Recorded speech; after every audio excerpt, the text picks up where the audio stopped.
todas y todos, bienvenidos a la nueva edición de Constituyendo la República, este podcast que hemos armado aquí con Susana Riquelme y Alfonso Enríquez para conversar sobre los diversos temas que van pasando, van ocurriendo, van sucediendo en la Convención Constitucional. Hoy día tenemos un día especial, esta es la actividad post Fiestas Patrias, así que esperemos que tenga todavía un resabio olor a vino tinto y a empanadas. Y comentar adecuadamente las diversas cosas y aspectos que han ocurrido en la convención desde la última edición hace 15 días atrás. Han pasado hartas cosas, muchas cosas importantes, muchas cosas interesantes y queremos conversar con ustedes el día de hoy. Pero antes de meternos con los aspectos de fondo, quisiera saludar a Susana, aquí nuestra amiga de la Universidad del Bío Bío. ¿Cómo está, Susana? ¿Cómo estuvo la celebración de Fiestas Patrias? Hola Sebastián, hola Alfonso, bien, súper bien, bien descansada el descanso del 18 de septiembre. La verdad es que sí, desconexión total, así que ahora aquí de nuevo atenta para comentar algunas cosas. Excelente, esperemos que haya sido todo de muy buena manera. Alfonso Enríquez de la Universidad de Concepción, ¿cómo estás? ¿Cómo estuvo la celebración? Hola Sebastián, hola Susana, muy bien. Hubiese seguido toda la semana, claramente, pero hay que volver aquí al trabajo, a nuestro programa y al seguimiento también de la convención. Y tú, Sebastián, ¿cómo estuviste tú de descanso? Mira, mi descanso estuvo tranquilo, también salimos con familia, fuimos fuera, fuimos a una playa, fuimos a compartir con amigos, así que no estuvo muy tranquilo. Tengo algo de bronceado, pero bueno, es lo que podemos aprovechar y avanzar en esto. Jóvenes, les quiero comentar lo siguiente. Esta semana es clave para la convención, porque esta semana se empiezan a votar los diversos reglamentos que la Convención Constitucional va a contener. El reglamento general, el reglamento de ética, la propuesta del reglamento sobre derechos humanos, la propuesta del reglamento sobre participación ciudadana y además de consulta indígena. Según la neta, y agradecemos la información que ellos están transmitiendo, son aproximadamente 1085 indicaciones, 344 correspondientes al reglamento general, 158 al reglamento de ética, 456 al reglamento de participación popular y 127 al participación y consulta indígena. El día de hoy están los comparados, se están trabajando los textos para tomar conocimiento de esto y los convencionales estarán estudiando las diversas iniciativas para saber cómo votar al día de hoy. Y en este sentido, jóvenes, ¿qué creen ustedes con los reglamentos? ¿Qué es lo que esperan? ¿Cuáles son lo que vislumbran? ¿Dónde ven los puntos críticos, los puntos de resolución? ¿Dónde ponen ustedes su atención en las diversas votaciones que van a comenzar este día 28, va a partir este día, va a partir el 20, perdón, va a partir el día 26, toma 21, va a partir el 23, perdónenme, el miércoles 23 van a partir la revisión y se avanzará hasta la próxima semana, por lo tanto tendremos muchísimo trabajo. ¿Qué creen ustedes, Susana, Alfonso, sobre dónde debemos poner atención en las próximas votaciones? Susana. ¿Quieres? Ya. Bueno, creo que es un trabajo enorme que se viene de nuevo para la Convención Constitucional, no han parado. Y de cierta forma tampoco nosotros y nosotras hemos parado mirando qué es lo que está sucediendo en la convención. Eh, Al mirar la propuesta de reglamento, bueno, en primer lugar, la cantidad de indicaciones es enorme, porque además ya veníamos de procesos de previas revisiones, ¿cierto? Y discusiones que se realizaron, previo también las audiencias, o sea, todo el proceso que llevó a estos textos y que generan cierto más indicaciones, ya es un trabajo arduo, grande y que hoy día, bueno, continúa. Eh, Cuando tú miras algunos o los reglamentos, los vas observando, los vas estudiando, a mí me llama la atención algunas cosas que quizás puede ir por ahí, algunas de las indicaciones que también son tantas que hay que tener como mucho detalle para ir mirándola con cuidado. Pero, por ejemplo, algunas cuestiones que yo voy a destacar positivamente y otras que tal vez pudiesen, no sé, fusionarse, por ejemplo, la cantidad de principios que cada reglamento tiene. Yo, sin ser experta en esta materia, me parece que en algunos casos pudiesen ser algunos redundantes. Ahora bien, eh, En cuanto a lo positivo, creo que en esas redundancias hay elementos que son sumamente interesantes, como por ejemplo el enfoque de género, la perspectiva feminista, como por ejemplo el diálogo intercultural, lo que tiene que ver con el respeto, con la no discriminación, lo que tiene que ver también con la incorporación de la niñez y la adolescencia en el proceso constituyente, con la participación popular incidente. Yo creo que esos elementos son redundantes, sí, pero son sumamente positivos en la forma en cómo se está mirando y visualizando el proceso donde ya prontamente se va a comenzar, ¿cierto?, a redactar las normas constitucionales. Creo que eso, sin duda, me parece que es interesante. Ahora, hay algunos conceptos que tal vez yo habría ido un poco más allá, por ejemplo, el principio de tolerancia, pero porque creo que uno debiese apuntar un poquito más allá de ser solamente tolerante, sino que aceptar, respetar, valorar, reconocer. Pero creo que el marco general que plantea los reglamentos son positivos desde ese punto de vista. En términos prácticos, aquí también tampoco, como decía al principio, no soy experta y me pierdo un poco cómo esto se va a ir concretando, porque tal como lo hemos conversado nosotros, a veces, ¿dónde está también la sustancia y lo que va a significar la puesta en práctica de esos principios? En fondo, ¿dónde, cómo y cuándo? Eso yo lo vería como de esa manera. Creo que lo que se viene también es complejo e interesante en algunas discusiones en particular, porque, por ejemplo, lo que tiene que ver con participación incidente y vinculante, ¿a qué se refiere, por ejemplo? ¿De qué estamos hablando con mecanismos de participación? No sé, esa es como mi mirada en general de los reglamentos, de lo que hay, de los principios, etcétera. Alfonso, tus impresiones sobre estas agitadas semanas que se nos vienen. Sí, mira, son muchas indicaciones y probablemente eso está condicionado o se explica en parte por el breve tiempo que se dio para formular estas indicaciones. Probablemente si el tiempo hubiese sido mayor, hubiese existido un mayor espacio para consensuar algunos puntos, porque varias de las indicaciones son redundantes o se repiten, y algo se ha escuchado por ahí que se está pensando en fusionar algunas indicaciones, por ejemplo, para hacer que el trabajo sea un poquito más expedito.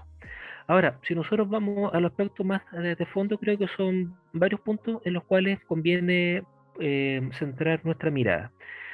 Primero, creo yo que los mecanismos de participación que se van a incluir, que se están pensando, va a ser uno de los puntos claves. Aquí todos esperamos que la ciudadanía pueda participar, en eso hay un acuerdo bien transversal, pero la diferencia está en los mecanismos para hacer posible esa participación, ¿ya?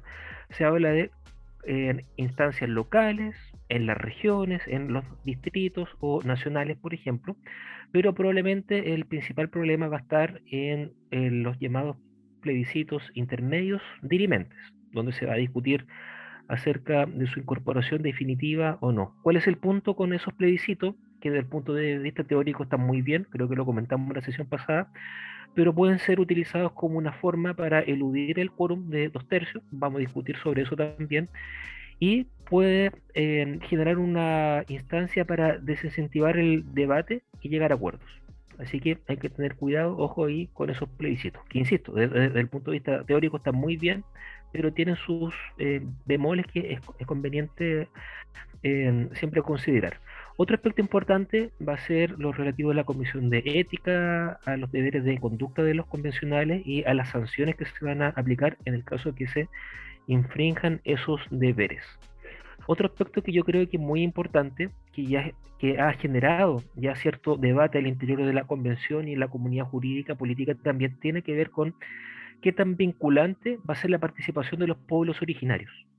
Ese es un aspecto en el cual hay que profundizar un poquito más. Hay posturas distintas acerca de este tema y yo creo que va a ser bien importante también hacer el seguimiento de esa materia. Por supuesto, las comisiones temáticas, hay que ver si es que las comisiones se van a mantener así como están propuestas como aparecen en el documento general, si se van a fusionar algunas comisiones, se van a agregar, se van a dividir otras. Creo yo, y esto a título puramente personal, la inclusión de la Comisión de Ciencia quizás se hubiese reemplazado por otro tipo de comisión. Yo soy de la idea de que este proceso tiene que tener dos pilares: la protección del medio ambiente, por un lado, y la protección de los derechos de la infancia, de los derechos del niño, niña, adolescente. Y hubiese sido ideal, ojalá, haber pensado en una comisión temática especial, específica, sobre los derechos del niño. Creo que a mediano y, o sea, a largo y a corto plazo hubiese sido una comisión que hubiese podido servir para enfocar la mirada hacia una deuda que tiene pendiente el Estado y la sociedad chilena con aquellos que no pueden marchar, que no pueden hacer ver su voz, como son los niños. Pero aparte de eso, creo que las comisiones están bien estructuradas. Y eso creo yo que son los aspectos generales, y el quórum de 2/3 que merece una discusión aparte en unos minutitos más seguramente. Así es. Por mi parte, quisiera destacar dos elementos. Vamos a ver también cómo operará políticamente la convención, cómo se van a estructurar los diversos grupos, bancadas, colectivos que están pertenecientes a ella. Se habla de alrededor de 2 o 13 entidades que están dando vuelta, a ver cómo fusionan, van funcionando en las votaciones. Ya tenemos prácticamente 3/3, podemos decir, en la convención, el sector de Vamos por Chile, que no es tan homogéneo como uno cree. Hay sectores mucho más, digamos, dogmáticos, hay otros que están mucho más abiertos al debate. Está el otro tercio, está lo que corresponde a Chile Digno, Partido Comunista, la ex lista del pueblo, que son ahora pueblo constituyente, el que queda de pueblo constituyente, movimientos sociales, y los pueblos originales se forman como una segunda bloque, y en medio de esto está marcado claramente entre lo que es el Frente Amplio, colectivo socialista, independientes no neutrales, y por ahí están dando vuelta también lo que son el colectivo del apruebo y algunos elementos asociados. Veremos cómo se va a ir moviendo las votaciones en función de eso, cómo se van también moviendo los patrocinios, y también las dinámicas de si se aprueban, se rechazan, se retiran indicaciones dependiendo de cómo va. Alfonso explicó claramente lo de los contenidos temáticos.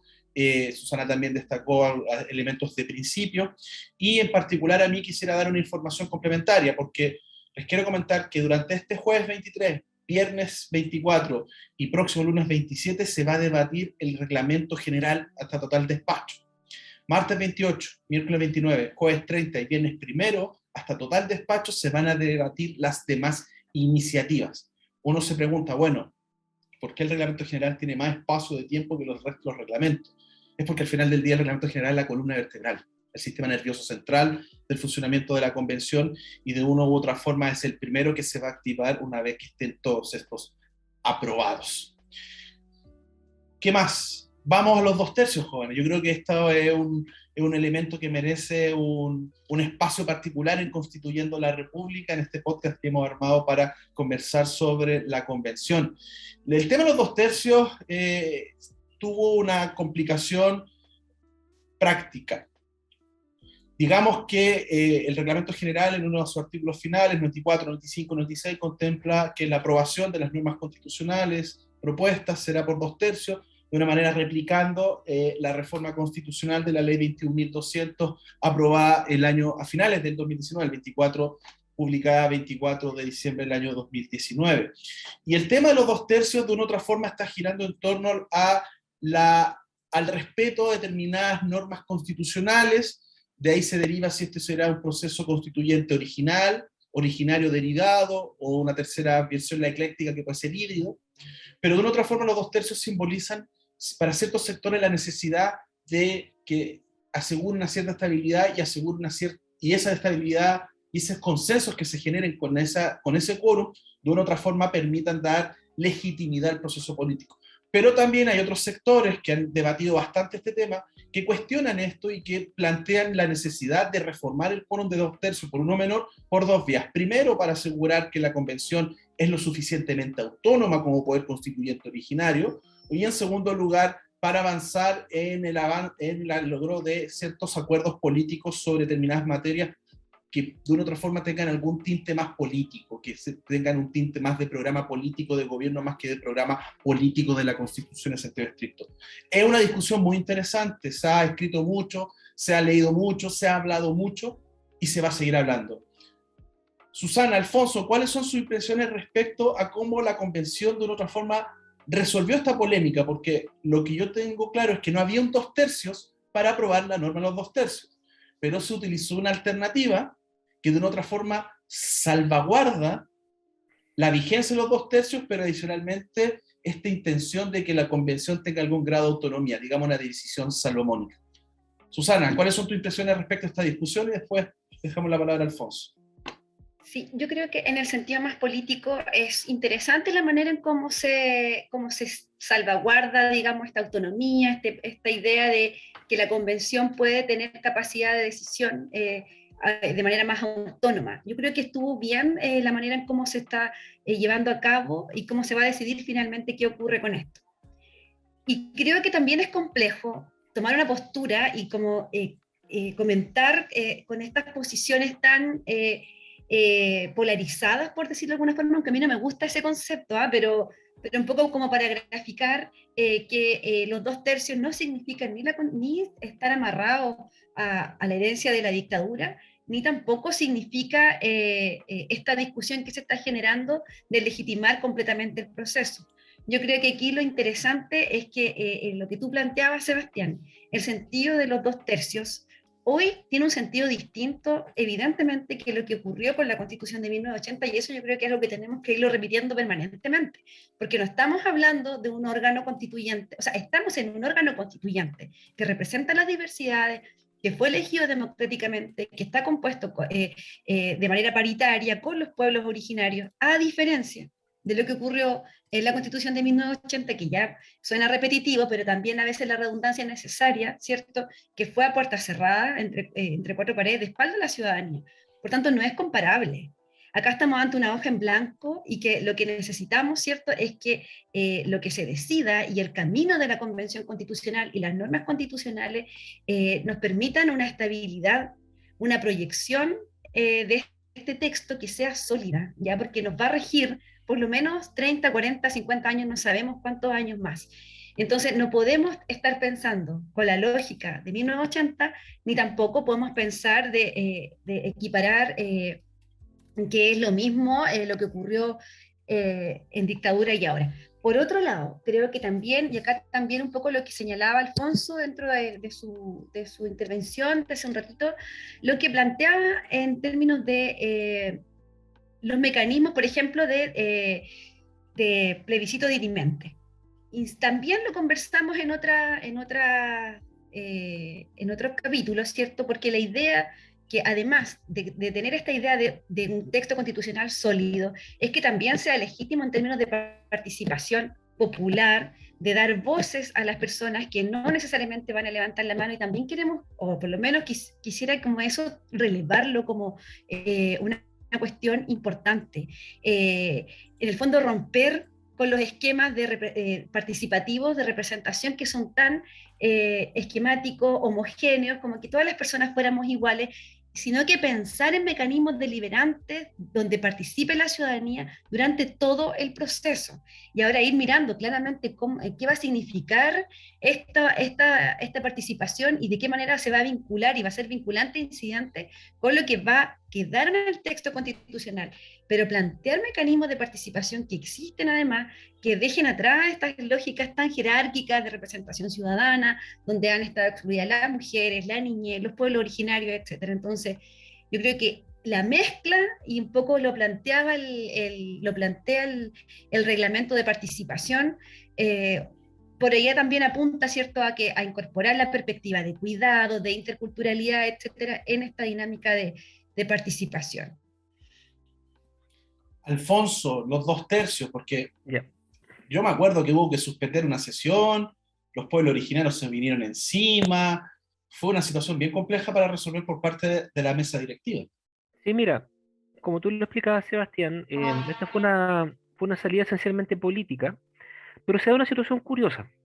Ya se da una situación curiosa porque en estricto rigor, esta votación era sobre un tema de votaciones. Valga la redundancia, se votaba como votar, ¿no es cierto? Aunque suene extraño. Y en estricto rigor, esa votación tenía que hacerse siguiendo la regla de 2/3 y no de mayoría simple. pero se optó por el tema de mayoría simple como una salida política. Pero aquí hay un punto relevante que tiene que ver con que la derecha, en forma inmediata, salió señalando que se había infringido la Constitución, ¿cierto? Y infringido la Constitución y que los convencionales que habían apoyado esto se habían apartado del texto constitucional. Aquí yo solo quiero recordar que según el artículo 136 de la reforma que introduce el proceso de la nueva Constitución, para, la, para que la reclamación ante la Corte Suprema sea procedente, tiene que cumplirse con una serie de requisitos que se establecen en la Carta Fundamental y en el auto acordado, y uno de esos requisitos es que se debe hacer referencia al perjuicio que causa, ¿ya? Al perjuicio que causa. Entonces la pregunta que nos podemos hacer acá es la siguiente. Es cierto, se votó por mayoría simple una regla de votación, pero el sentido de esa estrategia es la ratificación en unos días más del quórum de 2/3.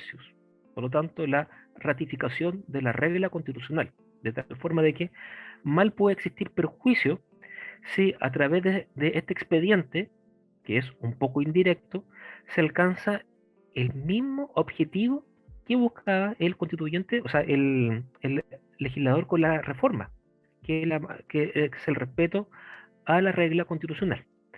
Así que me parece que si bien fue una vía indirecta, en ningún caso existe perjuicio. Por lo tanto, tampoco se da el supuesto que la propia Carta Fundamental establece para la procedencia de la reclamación.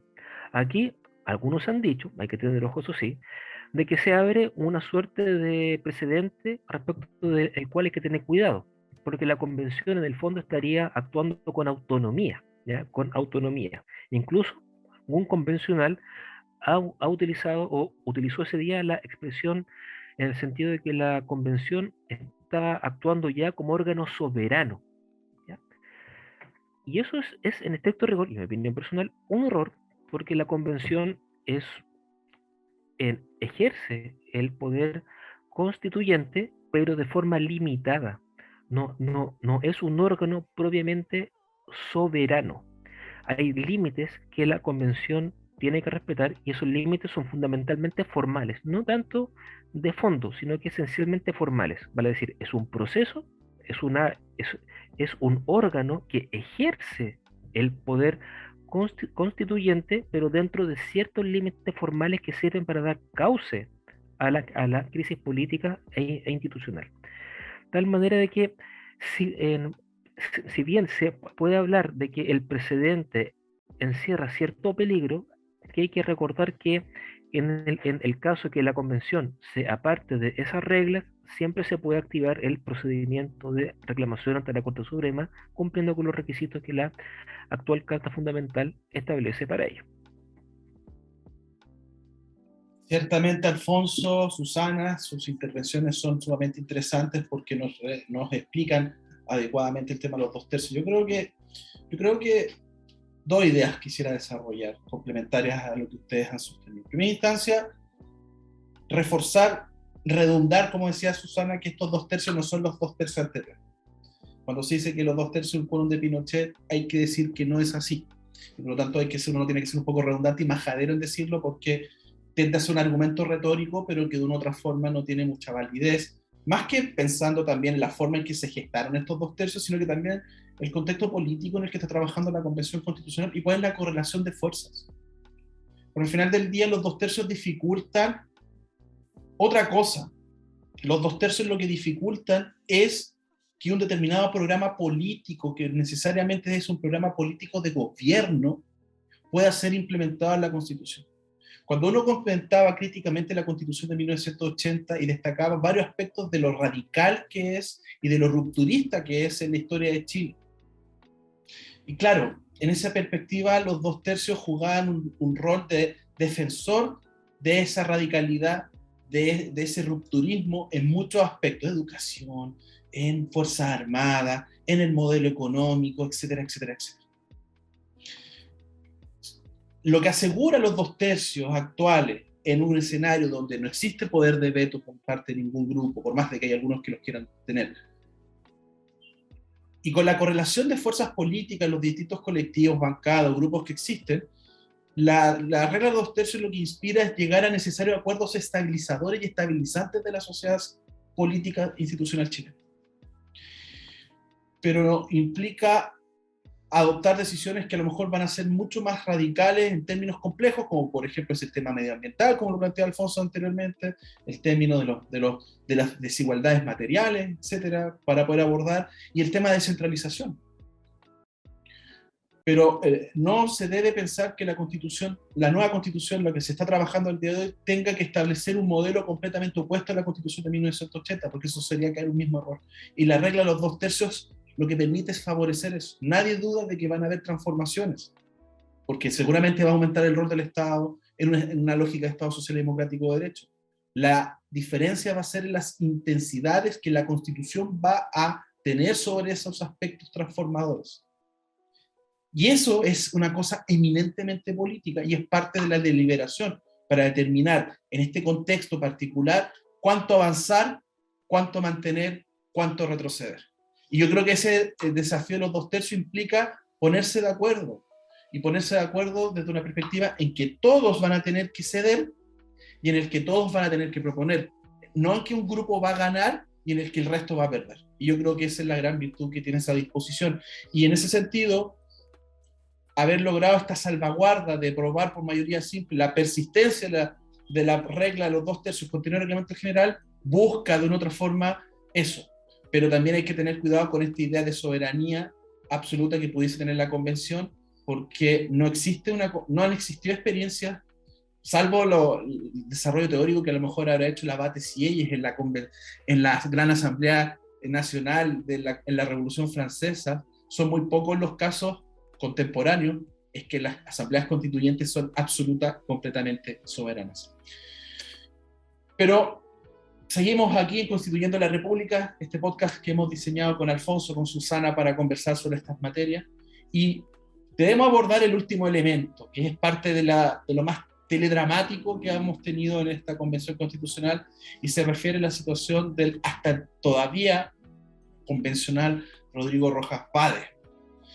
Él, el día lunes, habría dado una declaración pública en que manifestaba su intención de no participar más en la convención, de renunciar a ella, pero eso era una renuncia más bien material, en el sentido de que no participaría en las discusiones.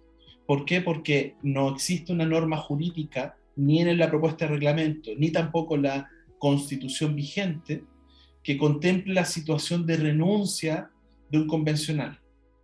Existen posibilidades de que pueda ser desaforado por los delitos que pueda ser investigado si es que la corte respectiva se allana a eso, o caiga en alguna cesación del cargo, pero ahí necesita la participación de terceros organismos públicos. De hecho, ha salido en los medios de comunicación social la posibilidad de que se presente una reforma constitucional por un grupo de senadores para abordar esta temática. Pero tenemos una situación compleja. Rodrigo Rojas Pádez dice que no quiere participar más en la convención, a producto de los hechos que todos sabemos.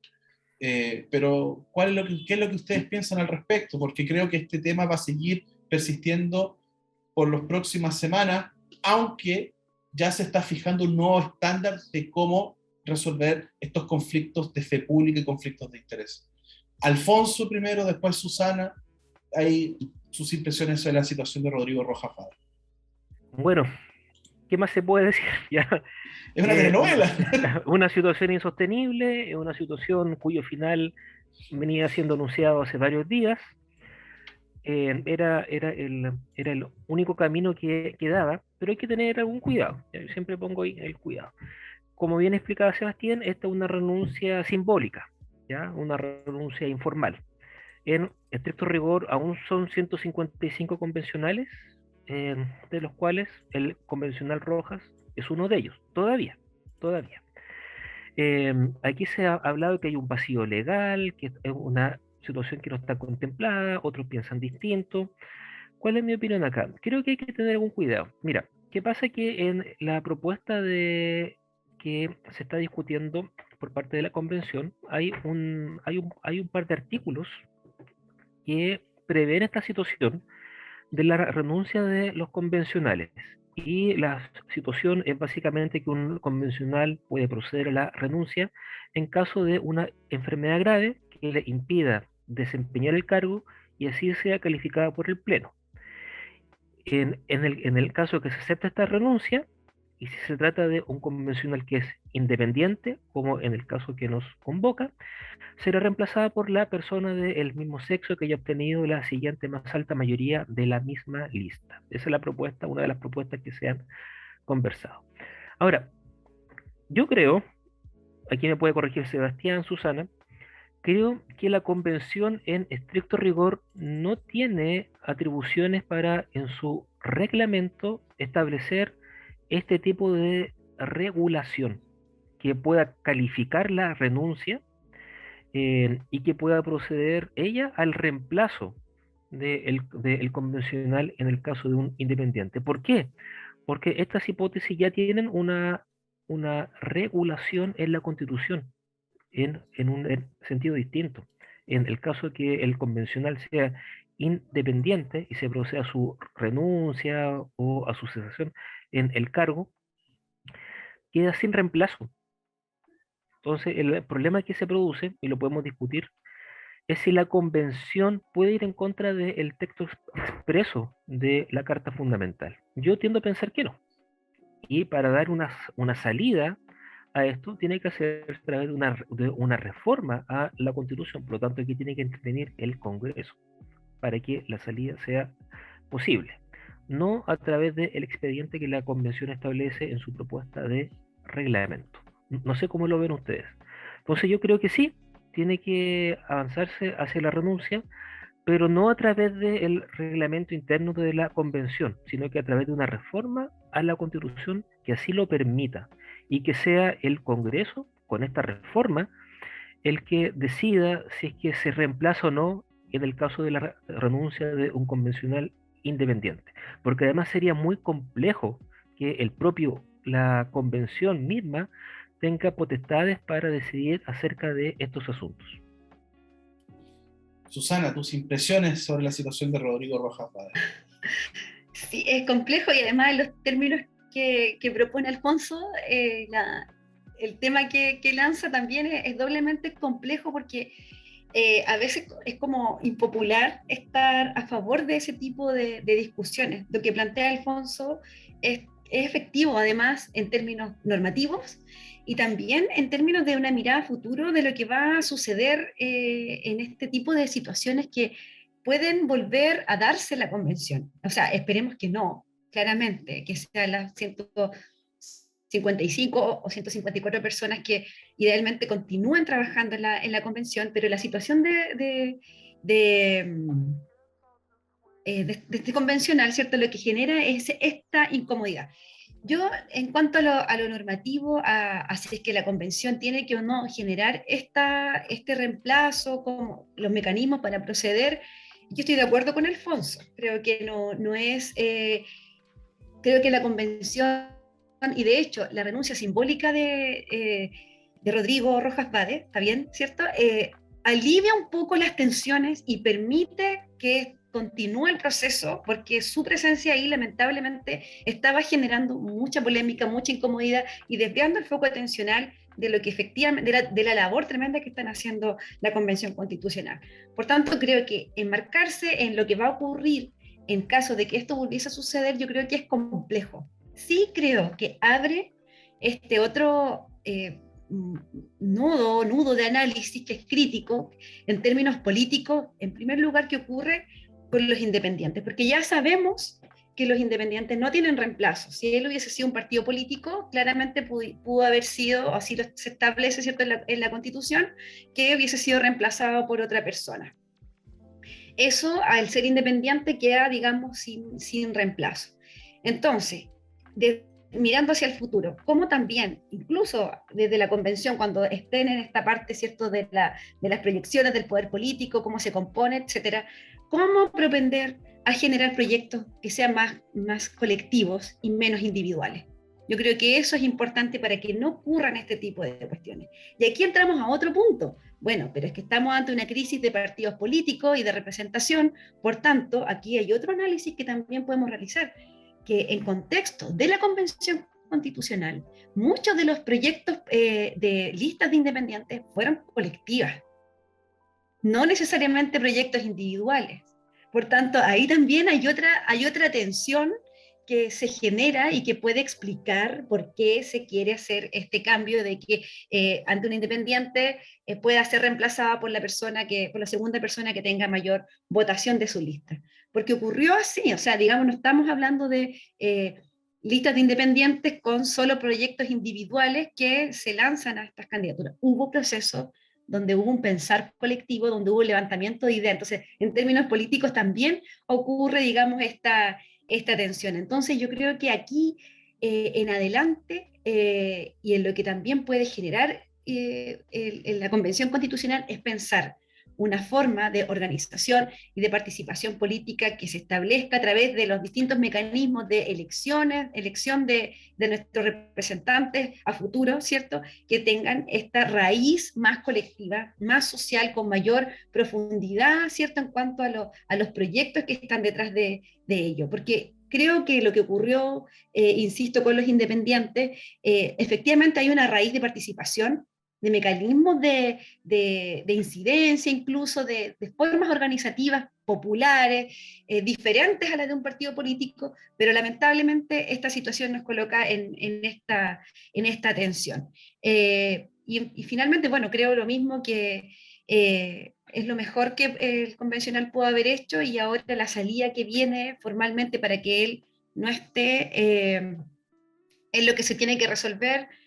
¿Cómo se va a hacer para que no siga tampoco este fantasma de que, mira, él no está participando, no vota, pero sigue recibiendo su sueldo, tiene todavía todas esas garantías, digamos, para que eso también despeje y ya termine, se pase la página en relación al tema? Eso. Así es, creo que la renuncia que él, esta renuncia informal, esta renuncia de los hechos que hizo de una otra forma le quita presión a él, se puede preocupar y concentrar en su situación judicial, en su situación personal, en su situación de salud mental, médica, etc. Esto abre otras aristas, pero ya son aristas que no dependerán de Rodrigo Rojas Vade ni de su equipo, dependerá principalmente de lo que plantea Alfonso respecto a esta idea de querer reemplazar o mantener los 154, en sentido estricto no habría afectación del quórum, numéricamente, no sé, esto marca así también un estándar nuevo para aquellos otros casos que están ocurriendo, que puedan ocurrir durante los próximos meses de duración de la Convención Constitucional, ocurriesen. No, vaya a saber ahora que salga otra polémica, salga una sentencia judicial, salga un dictamen de la Contraloría en que se determinen distintos tipos de responsabilidades con respecto a algunos de los convencionales en ejercicio, y de esta forma esta situación ya esté debidamente abordada, ya sea a través de una vía que es más compleja, como lo plantea Alfonso, respecto a un reemplazo interno propuesto por la Convención, o un reemplazo a través de una reforma constitucional que puede hacer los poderes constituidos legislativos, en este caso el Ejecutivo o el Parlamento, pudiese presentar. Creo que la Convención no debería ponerse creativa en mecanismos de reemplazo. Creo que la Convención debería preocuparse de avanzar en establecer los estándares éticos sobre cómo se van a abordar estos temas que son contrarios a la fe pública, son contrarios a la confianza de las y los electores, y de una otra forma preocuparse de eso. Creo que adicionalmente el estándar fijado es muy distinto a lo que está pasando en una serie de denuncias que nosotros hemos visto en otras partes, principalmente las denuncias contra los municipios del sector Oriente de Santiago, contra personas que han sido formalizadas, personas que hacen doble asesoría, etcétera, los cuales ni siquiera hasta se enojan, o sea, se molestan porque los periodistas les pregunten, oiga, pero ¿por qué usted tiene estos contratos? ¿Por qué tiene estos convenios? Etcétera, etcétera, etcétera. Eso yo creo que es algo positivo a pesar de lo complejo que fue la situación de Rodrigo Rojas Vade para el futuro. Creo que al final del día se están desnudando un poquito las críticas que se hicieron a la mesa en su oportunidad con las primeras declaraciones, las cuales acciones que fueron cambiando en la medida que fueron haciéndose las denuncias respectivas, y al final del día lo judicial tendrá que resolverse en los tribunales y por lo menos queda esta vía zanjada. Ojalá que el Parlamento aborde esta situación, regule esta materia, que era inesperada para todas y todos, pero bueno, ocurrió y hay que hacerse cargo de eso. Queridos, para ya ir terminando con Constituyendo la República, este podcast que hemos hablado, hemos formado con Susana y con Alfonso, les quiero hacer una pregunta muy concreta, de francotirador, primero para Susana y después para Alfonso. ¿Dónde pones tú tu atención, Susana? ¿Dónde pones tu atención, Alfonso, en los próximos días que se vienen de intenso trabajo de votación de indicación? ¿Dónde pondrías tú el acento, Alfonso? ¿Dónde pondrías tú el acento, Susana? Dos temas. Los mecanismos de participación, como señalé, o sea, eso probablemente va a ser uno de los aspectos claves. ¿Cuáles van a ser esos mecanismos? La forma de articular esos mecanismos y el efecto. ¿Ah? ¿Qué tan vinculante, qué tan incidente van a ser esos mecanismos para el trabajo de la convención? ¿Cuándo se van a articular? ¿Qué momento? Es muy distinto que la participación sea al comienzo que al medio o al final. El momento donde se va a llevar a cabo la participación va a ser determinante. Y el otro aspecto central va a ser, por supuesto, qué va a pasar con la Comisión de Ética y cuáles son las sanciones que se van a establecer para los convencionales que incurran en el incumplimiento de los deberes que se establecen en el reglamento. Creo que esos dos aspectos a mí al menos me preocupan y me interesa bastante ver cómo se van a perfilar ya en el reglamento definitivo. Susana, ahí, de francotiradora, ¿qué crees? Sí, creo que también igual coincido con Alfonso el tema de la participación, qué va a significar, como también está la oportunidad de entender la participación directa un poco más allá, o sea, más allá de los plebiscitos dirimentes, porque creo que ese es una participación de resultado más que de proceso. Creo que pensar en un mecanismo de participación popular implica hacer partícipe a la ciudadanía de la deliberación, de la discusión, y también, tal como plantea Alfonso, bueno, ¿qué va a significar esos mecanismos, esos procesos de participación que en el lenguaje se ven súper interesantes, como que tengan equidad de género, que sean interculturales, que sean bajo la ética de cuidado, equidad territorial, etc. Y otro tema que también es complicado, pero que también tiene una interesante proyección, es qué va a pasar con la consulta indígena y con los mecanismos de participación vinculante de los pueblos originarios. Yo creo que ahí también hay un nudo muy interesante de cómo se va a resolver, porque creo que aquí ya empezamos a vislumbrar un poco más allá qué significa el diálogo intercultural, qué significaba esta épica, esto interesante, esto característico de escaños reservados en la convención, y que hoy día lo estamos viendo en la práctica, que es más complejo de lo que parecía decirse discursivamente, porque significa pensar los mecanismos de participación y de consulta un poco distintos a como estamos también acostumbrados y acostumbradas a participar.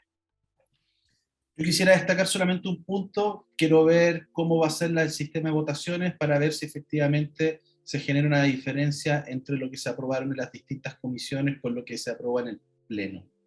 Si bien es cierto, las comisiones de otra forma tienen algún grado de proporcionalidad a la realidad de la sala plenaria, obviamente hubo en algunas comisiones una mayor participación jurídica que en otras, hubo en otras comisiones mayor participación popular o participaciones de diversa índole, en términos profesionales, en términos que denotaron una diferencia en el trabajo entre uno y otro de los textos a aprobar. Entonces la pregunta que nos hacemos es, bueno, si efectivamente el Pleno, cómo funcionará, si es que cuáles van a ser los reglamentos que van a sufrir mayores o menores cambios, etcétera, como una forma también de pensar cómo se van a estructurar las comisiones temáticas definitivas para el próximo mes de octubre en adelante. Yo creo que ese va a ser un punto interesante para ver si efectivamente el Pleno cumple o no como una función modificadora o de niveladora o de regulación de los trabajos que hacen en las comisiones.